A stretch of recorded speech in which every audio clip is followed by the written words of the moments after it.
Hello students, welcome back on our channel. आज मैं एक और वैकेंसी के बारे में आपको यहाँ पे अपडेट देने वाली हूँ, जो आया है आपका यूनिवर्सिटी ऑफ दिल्ली की तरफ से।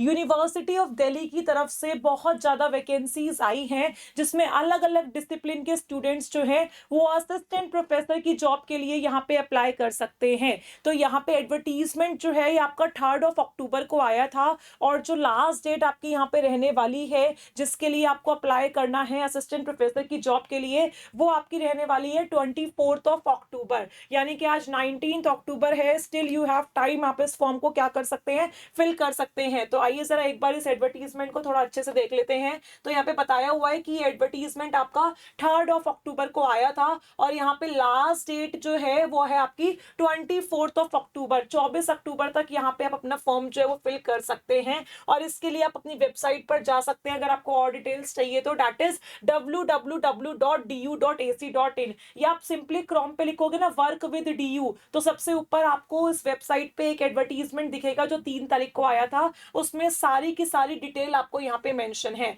तो इंपॉर्टेंट नोट हम यहाँ पे देख लेते हैं। लिखा हुआ है the details regarding qualification, experience, screening guidelines and indicative pro forma etcetera available on the university website. आपको सारी की सारी जो डिटेल्स है वो इसी पर्टिकुलर वेबसाइट पे जो है वो देखने के लिए मिलेगी। जैसे कि मैं बताती हूँ कहाँ पे, जब आप वर्क विद डीयू के साथ जाएंगे, ये देखो मैंने वर्क विद डीयू जो है ये साइट आपकी ओपन करी हुई है सिंपली यहाँ पे। तो ये एडवर्टीजमेंट आपका यहाँ पे सबसे ऊपर आ जाएगा, जो कि आपका 3 अक्टूबर को आया था। यहाँ सबसे नीचे जैसे ही आप स्क्रॉल करेंगे तो आपको सबसे पहले अपना क्या दिखेगा, एडवर्टीजमेंट दिखेगा जो मैंने आपको बताया है। इसके बाद आपको vacancies, qualification, screening guideline, general instructions और ऑनलाइन एप्लीकेशन लिंक, ये सारी बातें आपको यहाँ पे दिखाई देगी। तो वन बाय वन हम इसको क्लिक करके जरा डील करते रहते हैं। यहाँ सबसे पहले आई है आपकी क्या, ये हमने देखा है आपकी वैकेंसीज के बारे में कि किस किस डिपार्टमेंट में यहाँ पे कौन कौन सी वैकेंसीज जो है वो आपके लिए अवेलेबल है। ठीक है, ये हम बात करने जा रहे हैं एस्पिरेंट्स यहाँ पे सबसे पहले।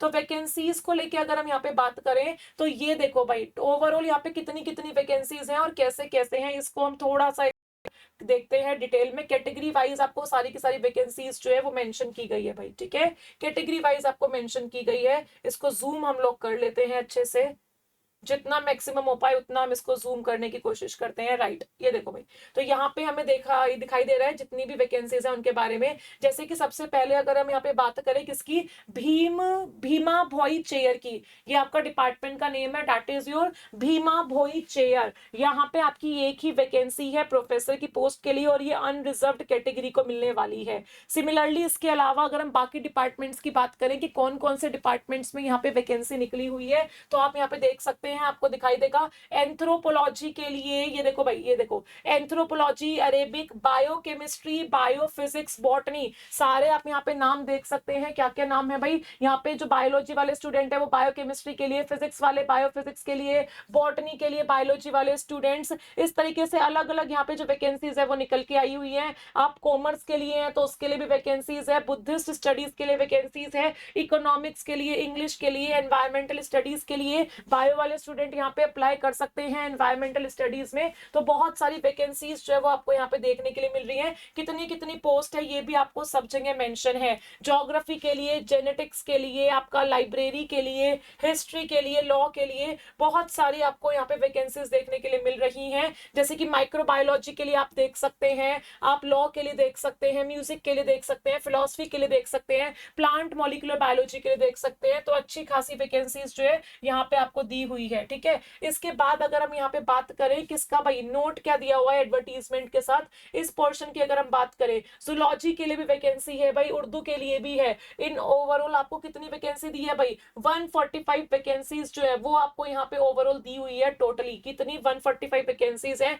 स्टैटिक्स के लिए अप्लाई कर सकते हैं मैथ्स वाले स्टूडेंट, साइकोलॉजी है, पंजाबी है, पॉलिटिकल साइंसेज है, ये सारी बातें आपको यहाँ पे बताई हुई है। ठीक है, चलिए इसके बाद अगर हम बात करें बाकी फैक्टर्स की, कि और क्या क्या फैक्टर्स हैं यहाँ पे, क्वालिफिकेशन रिगार्डिंग हमें क्या क्या मांगा गया है, तो वो हम डिस्कस करने जा रहे हैं। तो जो हमारा यहाँ पे फर्स्ट लेवल है, that is your first department कौन सा है, भीमा भोई चेयर। अगर इसकी एलिजिबिलिटी की हम यहाँ पे बात करें तो इन्होंने क्या लिखा हुआ है भाई, इन्होंने लिखा हुआ है यहाँ पे कि 1 ईयर का आपका पहले टेन्योर होगा, उसके बाद आपको पूरा प्रोसेस जो है ये एलिजिबिलिटीज फॉलो होगी, उसके बाद आपको रिव्यू किया जाएगा 1 साल के बाद। और यहाँ पे क्या बोला हुआ है, an eminent scholar having a PhD degree in the concerned allied relevant discipline. आपके पास पीएचडी डिग्री होनी चाहिए, प्लस आपके पास कम से कम 10 साल का एक्सपीरियंस होना चाहिए किसी यूनिवर्सिटी में या कॉलेज में as an assistant professor, professor या फिर किसी और फील्ड में। या फिर आपके पास यहाँ पे क्या होना चाहिए, आपका एक अच्छा खासा प्रोफेशनल, कुछ आउटस्टैंडिंग प्रोफेशनल होना चाहिए जिसमें आपके पास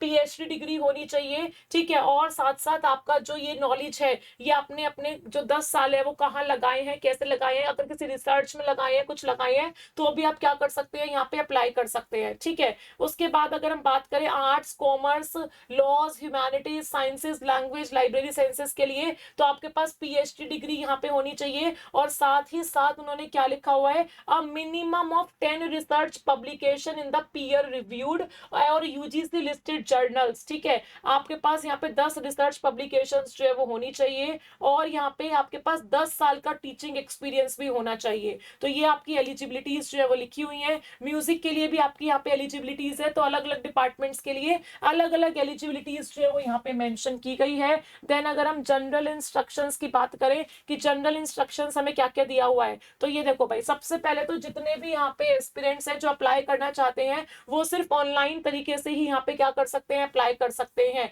ठीक है। आप ऑफलाइन तरीके से अप्लाई नहीं करेंगे, ऑनलाइन ही यहाँ पे अप्लाई करेंगे। जो क्वालिफिकेशन है दैट इज पीएचडी डिग्री, और जो एक्सपीरियंस है जो 10 साल का आपसे मांगा हुआ है वो आपके पास यहाँ पे होना चाहिए, ठीक है, तभी आप इस फॉर्म को अप्लाई कीजिए। तो ये सारी बातें बताई हुई हैं, फीस बताई हुई है भाई, यहाँ पे 2,000 रुपए अनरिजर्व के लिए है, 1,500 रुपए जो है वो यहाँ पे किसके लिए, ओबीसी, ईडब्ल्यूएस के लिए और वुमेन के लिए, 1,000 रुपए एससी एसटी के लिए, और 500 रुपए आपका पीडब्ल्यूबीडी कैटेगरी के लिए, ठीक है। अगर आपका एप्लीकेशन फॉर्म कंप्लीट नहीं होगा तो वो रिजेक्ट हो जाएगा। फीस यहाँ पे नॉन रिफंडेबल है। ये सारी चीजें आपको यहाँ पे बेसिकली बताई हुई हैं। और लास्ट में अगर आप यहाँ पे क्या देखना चाहते हैं भाई, आप यहाँ पे स्क्रीनिंग गाइडलाइंस देखना चाहते हैं, तो स्क्रीनिंग गाइडलाइंस भी आप यहाँ पे देख सकते हैं कि क्या क्या यहाँ पे मेथड्स होते हैं जिसके बेसिस पे आपकी स्क्रीनिंग जो है वो होती है, ठीक है। तो ये सब आप देख सकते हैं। अलग अलग पब्लिशर्स के लिए आपको अलग अलग लेवल के जो पॉइंट्स है वो यहाँ पे मिलते हैं इंटरव्यू के टाइम पे। इसका डिटेल वर्जन पूरा इस पीडीएफ में मेंशन है। सो आई होप आप सबके लिए एक अच्छा वीडियो है ये। और अगर आप चैनल पर नए हैं तो चैनल को सब्सक्राइब जरूर करेंगे। और आई थिंक इस अपॉर्चुनिटी के लिए सभी एस्पिरेंट्स को अप्लाई करना चाहिए, क्योंकि बहुत ही अच्छी अपॉर्चुनिटी है। बायो वाले स्टूडेंट्स का तो हर ब्रांच में अपॉर्चुनिटी निकला हुआ है, तो उनको भी अप्लाई करना चाहिए।